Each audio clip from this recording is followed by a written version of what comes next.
Last कुछ days से हम एमसीक्यू क्वेश्चन सॉल्व कर रहे हैं 2025 के सेट से। हमने पार्टनरशिप के एमसीक्यू सॉल्व करे हैं, अभी तक सारे चैप्टर के एमसीक्यू सॉल्व हो चुके हैं, बस एक ही चैप्टर बच रहा है डिसोल्यूशन। तो हम उस डिसोल्यूशन के भी देखते हैं कितने क्वेश्चन और कौन से क्वेश्चन पूछे गए। देखिए फर्स्ट सेट 6773 में क्या क्वेश्चन रहे। क्वेश्चन नंबर 6 रहा, which of the following will not result in compulsory dissolution of A partnership firm. अब कंपल्सरी डिसोल्यूशन कब नहीं होता है, तो ध्यान दें कंपल्सरी डिसोल्यूशन सिर्फ दो केस में होता है। कौन से दो केस में? जब एक को छोड़ के बाकी सारे पार्टनर इंसॉल्वेंट हो जाए, when all partner or all but one partner become insolvent, तो इसमें तो कंपल्सरी डिसोल्यूशन होता है। when business of the firm becomes illegal, तो ये इसमें भी कंपल्सरी डिसोल्यूशन होता है। तो ये दोनों तो सही है।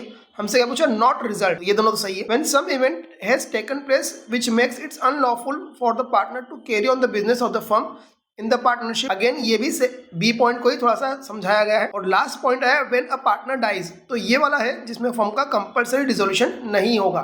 डिसोल्यूशन हो जाना मतलब फर्म बंद हो जाना। और हमने डेथ के चैप्टर में पढ़ा है, फर्म के किसी पार्टनर की डेथ हो जाती है तो रिमेनिंग पार्टनर फर्म के बिजनेस को चालू रख सकते हैं। तो यहाँ पर कंपल्सरी डिसोल्यूशन नहीं होगा, तो D is the right answer. इसी के और में इसी तरह का क्वेश्चन पूछा, which of the following will result in dissolution of partnership firm. कब होगा?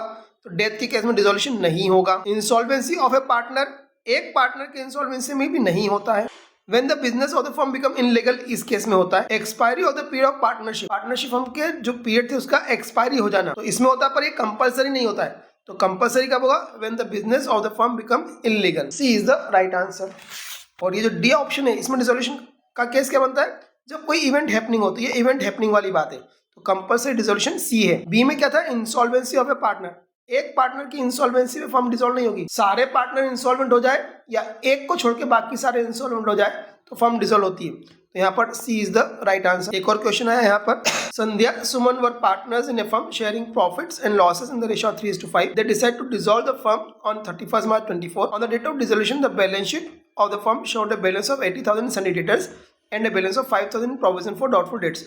How much amount will be transferred to realization account to close the sundry debtors account? तो ध्यान दें बैलेंस शीट में हम डेटर्स में से प्रोविजन माइनस करते हैं, पर जब हम रियलाइजेशन अकाउंट बनाते हैं तो डेटर्स की फुल वैल्यू को ट्रांसफर करना होता है। तो डेटर्स की फुल वैल्यू कितनी है? 80,000, तो हम पूरे 80,000 ट्रांसफर करेंगे, तो C is the right answer. इसी के और में डिसोल्यूशन का एक और क्वेश्चन है, Dev Bhudev and Shyamdev were partners in a firm sharing profits equally on 31 March 24 there firm was dissolved. On this date the bank account showed a credit balance of 10,000 and there was a debit balance of 15,000 in cash account. All payments were settled by check. Ravi, a creditor of 2,000, was not having any bank account, therefore he was paid in cash. Afterward, the cash account was closed by depositing the balance of cash into bank. The journal entry for closing the cash account. Cash account को close करने की journal entry क्या होगी? तो ध्यान दें bank का credit balance था, कैश 15,000 था, सारे पेमेंट सेटल कर दिया गया चेक से, पर एक पार्टनर को 2,000 रुपीज का आपने, पर एक क्रेडिटर को 2,000 का आपने कैश पेमेंट करा और उसके बाद में पूरा आपने कैश क्या करा? बैंक अकाउंट में डिपॉजिट कर दिया। तो कैश को बैंक में डिपॉजिट करने की एंट्री पूछ रहे हैं, तो कैश आपके पास 15,000 था, उसमें 2,000 चला गया, रिमेनिंग 13,000 आप डिपॉजिट करेंगे। तो 13,000 कैश का डेबिट बैलेंस है, उसे ट्रांसफर करेंगे तो कैश क्रेडिट होगा। तो कैश क्रेडिट कहाँ हो रहा है? Credit cash account by 13,000 C case में, तो एंट्री रहेगी debit bank account by 13,000 and credit cash account by 13,000। तो C is the right answer. यहाँ पर कैश अकाउंट हमने बैंक में ट्रांसफर कर दिया तो कैश अकाउंट बंद हो जाएगा, इसलिए यहाँ पर कैश अकाउंट क्रेडिट रहा। देखिए और कोई सा क्वेश्चन पूछा गया इस सेट में से? इस सेट में से 2 ही क्वेश्चन पूछे गए। देखते हैं नेक्स्ट सेट में कितने क्वेश्चन पूछे। 6763 में ये 5th क्वेश्चन रहा डिसोल्यूशन का। In the event of dissolution of A partnership firm the order for of payment of losses including deficiency of the capital shall be. देखिए यहाँ पर इस क्वेश्चन में क्या पूछा गया, यदि फर्म डिसॉल्व होती है तो लॉस होती है, तो उस लॉस को कैसे एडजस्ट करेंगे? ध्यान दें लॉस को सबसे पहले एडजस्ट करते हैं आउट ऑफ प्रॉफिट से, तो फर्स्ट में लिखा है, फिर पार्टनर उनके प्रॉफिट शेयरिंग रेशियो में करते हैं, यहाँ पर लिखा है, और बाद में जब पैसा कम पड़ता है तो कैपिटल में से करते हैं। तो ए इज द राइट आंसर। सबसे पहले यदि कोई दूसरे प्रॉफिट्स पड़े तो उस प्रॉफिट से एडजस्ट करेंगे, जो कि हम रियलाइजेशन अकाउंट में करते हैं, प्रॉफिट लॉस आपस में एडजस्ट होते हैं। फिर हम उस जो लॉस बचता है उसको क्या करते हैं? पार्टनर्स कैपिटल अकाउंट में उनके प्रॉफिट शेयरिंग रेशियो में बांटते हैं, तो सेकंड वो होगा। और उसके बाद यदि पैसा कम पड़ता है तो वो पार्टनर से कैपिटल अकाउंट से एडजस्ट किया जाता है। तो ए इज द राइट आंसर। इस सेट में से एक ही क्वेश्चन पूछा। देखें नेक्स्ट सेट में कितने क्वेश्चन पूछे गए। पहला क्वेश्चन पूछा, on the dissolution of the partnership firm of Raman, Hari and Suresh, realisation expense of 17,000 were paid by a debtor of 75,000 on behalf of the firm. The remaining amount was received from him along with interest of 2,000 for delayed payment. Realisation account will be. अब ध्यान दें यहाँ पर debited होगा या credited होगा, यह पूछा गया है। तो हमें इस डेटर से 75,000 रुपीज़ लेने थे, उसने हमारी ओर से 17,000 का पेमेंट कर दिया, तो इसमें से 17,000 माइनस होंगे। हमें इससे अब 58,000 लेना रहा है, हमने उससे 2,000 रुपीज़ और लिए, तो हम उससे कितने लेंगे, 60,000 रुपीज़ लेंगे। और जब एक रियलाइजेशन, नॉर्मल केस में मनी रिसीव करने की एंट्री होती है कैश टू डेटर्स, रियलाइजेशन के टाइम पे एंट्री होती है cash account debit to realisation account. तो यहाँ पर रियलाइजेशन अकाउंट क्या होगा, क्रेडिट होगा 60,000 से। असेट का ट्रीटमेंट रियलाइजेशन के क्रेडिट में होता है, तो क्रेडिट होगा 60,000 से। बड़ा अच्छा क्वेश्चन था। कैसे निकालें 60,000, हमें इससे 75 लेने थे, इसने हमारे लिए कुछ पेमेंट कर दिया तो हमने उसको माइनस कर दिया, रिमेनिंग 58,000 लेने के, उसने 2,000 हमें और दिया इंटरेस्ट का, तो 2,000 इसमें ऐड करें, तो 60,000 हमें इससे लेना रहे। बड़ा अच्छा क्वेश्चन रहा। इस टाइप क्वेश्चन बुक में नहीं है, लॉजिकल क्वेश्चन है समझने के लिए। नेक्स्ट एक और क्वेश्चन आया 6A। On 1st April 24, the balance sheet of Radha Mohan showed a loan of 10,000 given by Mohan to the firm. The firm was dissolved on this date.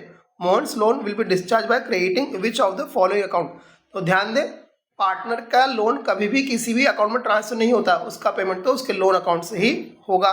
तो अब यहाँ पर मोहन के लोन के पेमेंट की एंट्री होनी चाहिए। डिस्चार्ज करना मतलब क्या, उसका पेमेंट करना। तो मोहन के लोन को पेमेंट करने की एंट्री क्या होगी, तो लोन अकाउंट हो जाएगा डेबिट, और क्रेडिट क्या होगा, कैश या बैंक अकाउंट। तो D is the right answer. बड़ा अच्छा क्वेश्चन पूछा। इसका लोन का डिस्चार्ज करना है, लोन का डिस्चार्ज करना मतलब लोन का पेमेंट करना है, तो लोन के पेमेंट के लिए लोन अकाउंट होगा डेबिट, और क्रेडिट क्या होगा, कैश या बैंक। तो यहाँ कैश तो नहीं पर बैंक अकाउंट, तो bank account D is the right answer. Next एक और क्वेश्चन पूछा इस सेट में। On dissolution of a firm, there was an unrecorded asset of 15,000 which was taken over by a partner at 13,000.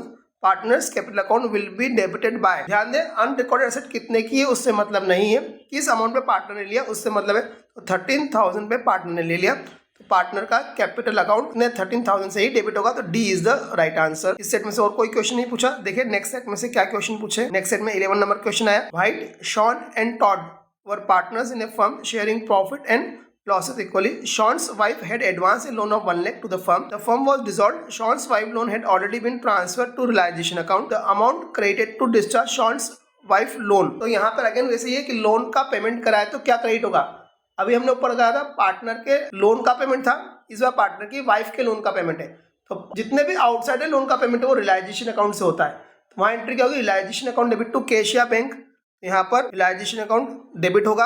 इन्होंने अपने आपसे पूछा क्या है, द अकाउंट क्रेडिटेड, अकाउंट कौन सा अकाउंट क्रेडिट होगा, तो पेमेंट करने में तो कैश या बैंक अकाउंट ही क्रेडिट होगा, तो पेमेंट की एंट्री है तो बैंक अकाउंट क्रेडिट होगा।